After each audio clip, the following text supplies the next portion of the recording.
One may ask, what is the secret to John Singer Sargent? How was he so enabled to rise to such heights in his chosen profession? What, indeed, is the explanation of why he could do so many works with his own hand? That hand was a highly trained and obedient servant of his eye, and his eye took in at a glance those salient facts of appearance, out of which the average person builds his world.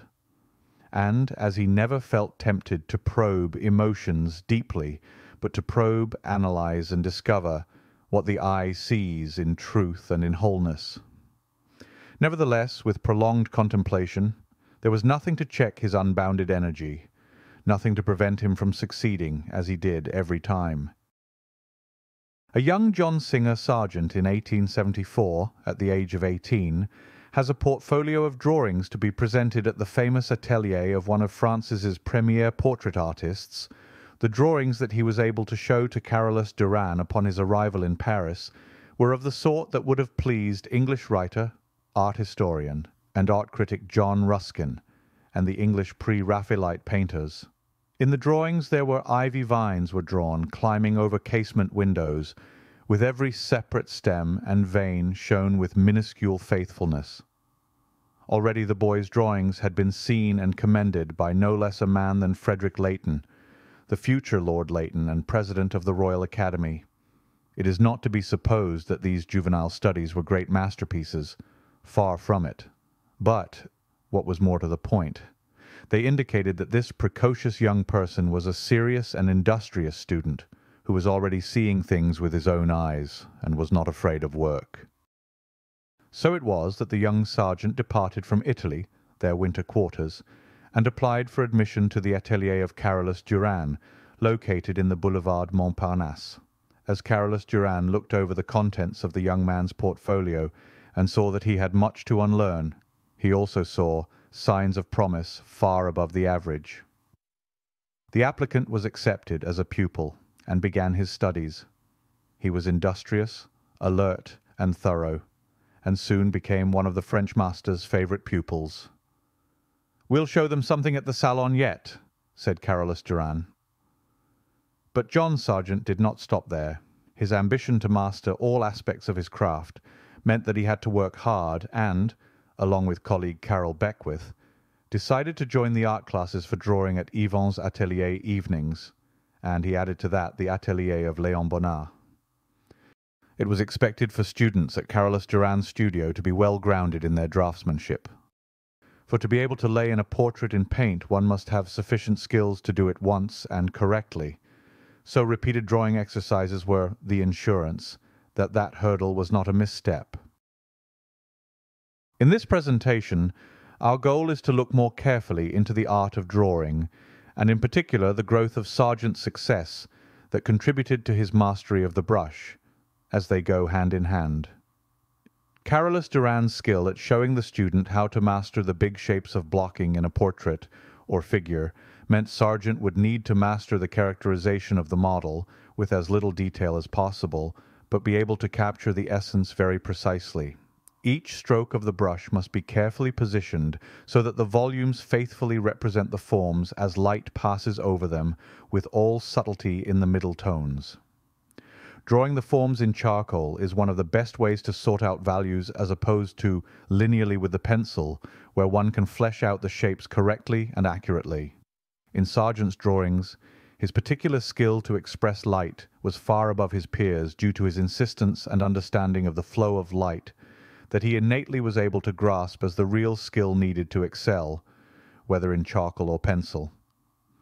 And it can be added that his watercolour paintings broadened that skill. With this kind of discipline he covered all the bases needed to master his craft without hesitation. The third thing that was part of his practice was the challenge to paint or draw whatever was before him. His adage that one needed to be curious was not just a byword, but something he worked at. Look around, be alert, not too fussy about what, but how, to put to paper or canvas the thing in front of your eyes. This unusual practice can also be traced to the Italian painters of the day who sought unremarkable plain aspects of landscape or groups, and candidly recorded them to great effect. No doubt this attitude was already part of Sargent's character, as he was noted to be shy and reserved, but always alert and ready to simply get at it. Travel was to play a part as well. To stay fresh and at the top of one's game meant one needed fresh new ideas and challenges. We mention these items to help to identify why Sargent was able to be consistently on top of his game and not slip into a routine that can bog one down, even for the best of artists over time. His portrait work in charcoal that we will be concerned with later must not overshadow the many studies and remarkable drawing exercises that came before and are wonderful to see as part of our discovery of his working method. Artist colleagues continued to be a part of an entourage that enabled Sargent to sketch those around him. Many of the sketches were gifts, but many others, amazingly, were tucked away, more likely never seen by the public, and may have been among his numerous portfolios, but now are being seen again and can be viewed and studied with interest today. It's not surprising and has been noted. His first experiments in line and colour were taught at his mother's knee, and from the outset, drawing seemed to come natural to him. He early showed remarkable precision and, what was more important, a faculty for straightaway hitting off the tricks of expression in the face, a gift which he was later to develop into deadly accuracy. Meanwhile, he received a good classical education, chiefly in Florence, and later attended the Academy of Fine Arts in that city. Now let's take a closer look into Sargent's amazing command of drawing and the skill he possessed to record light. We find he never shied away from difficult or unusual lighting effects, but rather welcomed them. It is one thing to draw or paint under a single light source in the studio, and quite another to have it coming from all directions, and it may be further observed in the effects of out-of-door rendering, where the middle tones are so closely related that it can be the ultimate challenge, as any artist can attest. Sargent is noted for his quick decisions to travel at a given impulse, and copying the old masters was an important part. As he was looking for inspiration from outside sources to stay fresh, his notations became integral to growing his observation abilities. His adage that "you can't do sketches enough, sketch everything and keep your curiosity fresh" was his advice to others, and he was the first to abide by that motto. Sargent searched out everything. His choices of subject were wide-ranging and often could be complex. So drawing out a thing or idea was the best way to start. It forces one to put down on paper what the mind and eye take in. It is that kind of discipline that fleshes out beforehand any design problems that await, or if indeed it was picture-worthy to pursue. One never knows whether a sketch done impromptu may lead to something even further down the road in the studio. From his famous oyster-gatherers and throughout his career, drawing and more drawing was a consistent habit, and the best one to have. It was an instance where Sargent took on a complex idea from his early training with Carolus Duran and won him recognition from the Salon of 1878. In Venice, Sargent took to his watercolours as well as oils to paint one of his favourite motifs, architecture, and he threw in gondolas as well for good measure. His curiosity, but more importantly, his challenging mindset to be accurate, and to the other point, suggestive, for the whole impression must be the thing sought for. As time went on for Sargent and his ever-blossoming career over time, he wearied of doing portrait after portrait. Oftentimes the demands to get a likeness and to please a client in order to paint them as they see themselves can be daunting. Not to mention the constant perfectionism that he demanded of himself, as can be witnessed by the repeated attempts to paint a head over and over, sometimes as many as a dozen times, which it may be said is a powerful testimony to his true professionalism. His reprieve from the constant requests for portrait work was the occasional full-blown composition, simply to do as one wishes.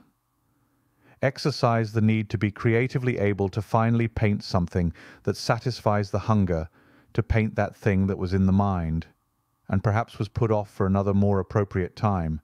Such is the case of his famous El Jaleo. The Spanish influence is unmistakable in this work. and he did many studies to find the right way to express the oddly lit room of musicians and dancer, a tour de force, to be sure.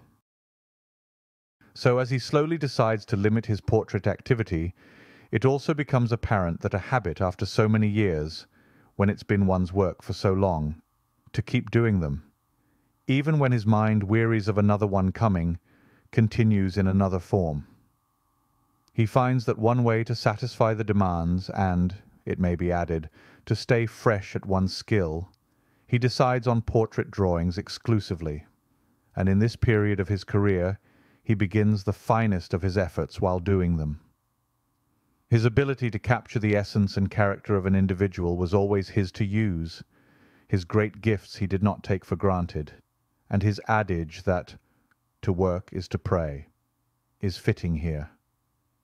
He can use every sort of imaginative device and arrangement to be able to satisfy his client and his own interests, all the while avoiding a lengthy oil portrait painting process, which is no longer an issue.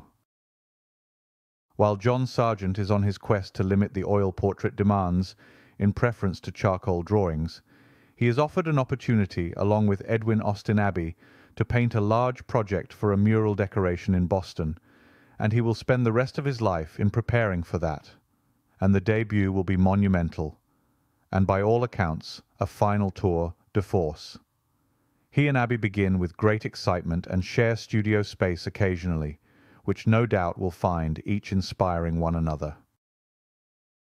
It is with the various studies and final results that we wish to focus our attention on at this point. The Prophet series alone would be sufficient to examine, but there is so much more in the series that can be reviewed.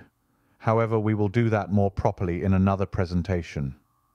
The wonderful figures, drawings, oils, sketches, and compositional design elements are exemplary in the history of mural decoration.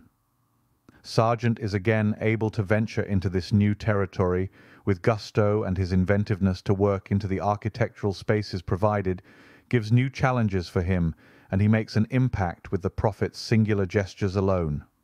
They are quite striking, and the many preliminary sketches shown here are but just a small sampling that is within the Boston Museum of Art collection. So we see the Prophets, in Sargent's viewpoint, are as reverent and as moving in terms of their painted presence, not unlike the power of Michelangelo and his Vatican ceiling, albeit the rendering by Sargent more contemporary and naturalistic, but strong in emotion and feeling at the same time. His Prophet mural series has been acclaimed ever since being reproduced in books and prints, and artists have revered his skill to be able to transition to the scale that mural painting requires seemingly with little struggle. It has been remarked by many writers and artists alike who knew him that Sargent was able to work at the rate he did, apparently without additional help, that it almost seems to be on the order of heroic. His drawing skills never subsided, even though at the early age of 51 he chose to retire from portrait painting. Yet he was still very much in the game, moving forward to the more personal projects that gave him greater challenges and the ability to pick and choose whatever fancied him.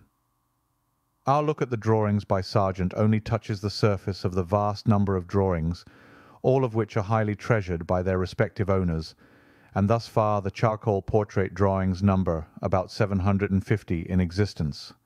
His pictures possess the strong imprint of light and shadow, but within that structure is the modelling of middle tones that comes from an innate skill present in the finest masters throughout the ages. He never disappoints us with his bravura and ability to confidently wield the brush, and with that we trust you enjoyed this brief look at some of the drawings by a master craftsman as much as we did. We wish to thank all who have already subscribed to the channel, and remember to leave a like as it helps our efforts to reach out. We have many more great talents to share and their stories, so until next time, it's bye for now.